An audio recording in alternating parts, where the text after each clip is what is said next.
true, and Hold on 1 second. it's true. It's not a question of what you believe. I mean, that's Dostoevsky says that. Everybody says that.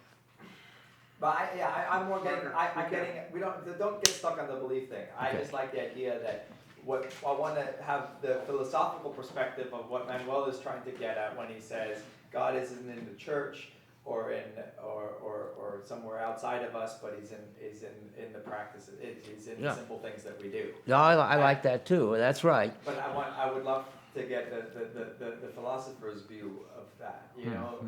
Well, the philosopher's view of that is that God is dead, that we're not able to believe in the supreme being anymore, and we're not able to experience the supreme being anymore.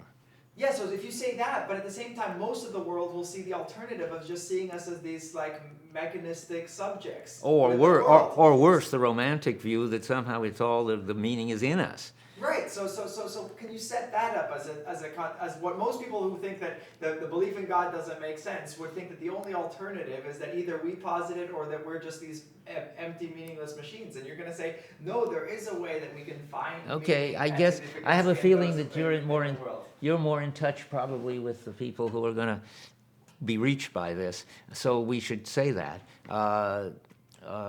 So let's think about how. We ought to be able to connect it up with where the tradition got us wrong, that there should be a source of meaning outside the world or inside of us. Neither of those ways of thinking, that we can't experience that, or it becomes harder and harder in the face of technology or something to believe that there's a source of meaning outside the world or inside the self. And then we say, no, that's right, we're being in the world. It's not something outside of us, and it's not something inside of us. It's this commitment to be responsible to bringing forth the whole situation of us and the world together. But you're not looking happy, and I don't know why. No, because you seem to be fishing for it. But I like where you're going with it. I just want to see if you believe it. What I believe it, yeah, I do believe it. So maybe we can say the tradition has led us to think that either we have to find, if we're going to find meaning, we have to believe in something outside of us, or the materialist scientist says, oh, well, we're just these reducible subjects. Yeah. Or the romantic says that the meaning is in us, and everybody will care about what I think and what I do, and that's equally wrong. Yeah, you keep wanting to leave that one out. We're going to find meaning through our shared skillful practices, and right. Let's not lose them. Okay. Something like that. Okay, good.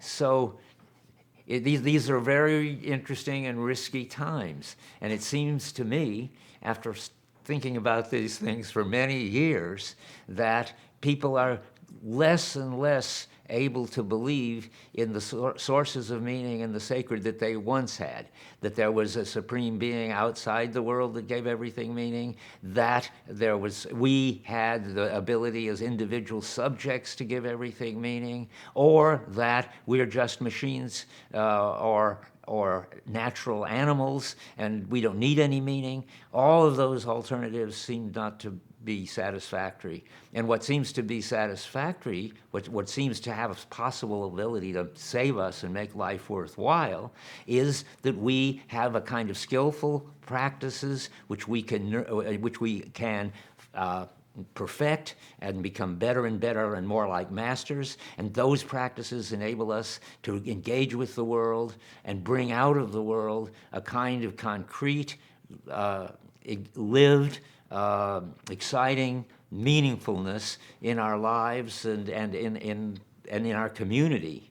And if we... And can you say, and even further, even give us a sense of what they used to call the sacred? Okay, good. And even further, to give us the possibility of still experiencing what they used to call the sacred.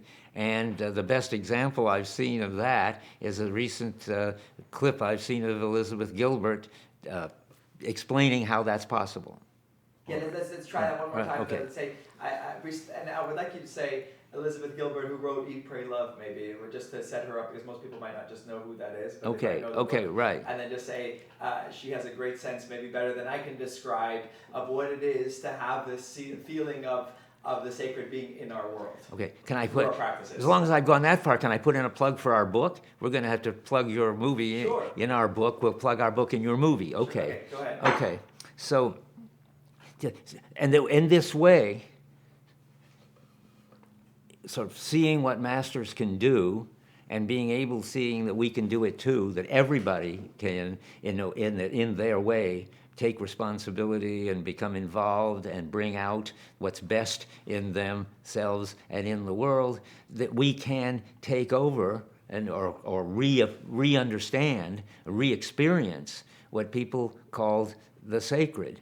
And Elizabeth Gilbert, who wrote Eat, Pray, Love, has a very good way of explaining this. I hope that pretty soon, next July, Sean Kelly and I are going to publish a book called Luring Back the Gods, in which we're going to try to explain it.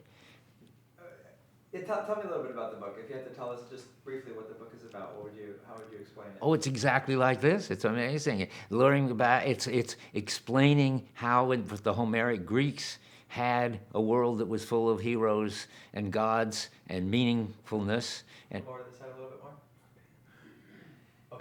Okay. and how we gradually lost it thanks to the philosophical tradition, and how we can, as Melville put it, lure back the gods and the Homeric gods if we become aware of the loss of it all in the disenchanted hill and in the egotistical Cartesian sky. We can get back what the Homeric Greeks understood, and thereby have a very vivid, meaningful life. That's what the book is about.